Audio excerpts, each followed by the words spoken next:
Western governments lined up to condemn Russian President Vladimir Putin's re-election on Monday, saying his victory was unfair and undemocratic. Here is EU Foreign Policy Chief Josep Borrell. This election has been based on repression and intimidation. But China, India and North Korea congratulated the veteran Russian leader on extending his rule by a further 6 years. The contrasting reactions underscore the geopolitical fault lines that have gaped wider since Russia invaded Ukraine 2 years ago, triggering the deepest crisis in relations with the West since the end of the Cold War.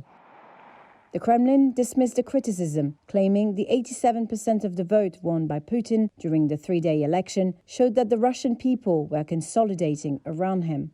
Ekaterina Schulman is a political scientist at the Carnegie Russia-Eurasia Center in Berlin.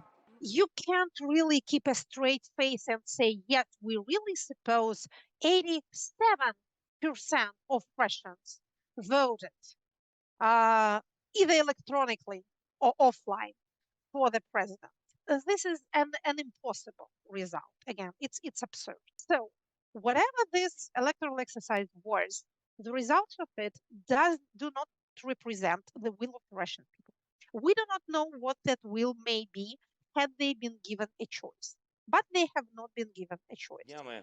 Ukrainian President Vladimir Zelensky said the vote had no legitimacy, while France, Britain and others condemned the fact that Russia had held its election in occupied regions of Ukraine that it claims to have annexed during the war. Golos is the only Russian electoral watchdog independent of the authorities and was branded a foreign agent in 2013. It said that Putin's re-election was the most fraudulent and corrupt in the country's history, citing incidents of intimidation at polling stations. Reuters could not independently verify these incidents. Natalie Sabanadze is a senior research fellow at Chatham House in London.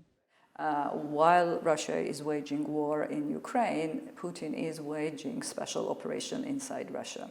And that, for me, is a manifestation of that. After this 87%, I would expect greater repression inside Russia. In sharp contrast, Chinese President Xi Jinping said Beijing would maintain close communication with Moscow to promote the, quote, no-limits partnership they agreed in 2022, just before Russia invaded Ukraine.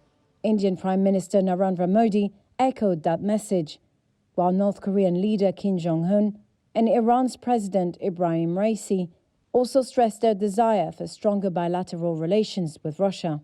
In Africa, some newspapers saw Putin's re-election as reinforcing the stance of Burkina Faso, Mali and Niger, who have strengthened ties with Russia following coups in recent years at the expense of the traditional French and US allies.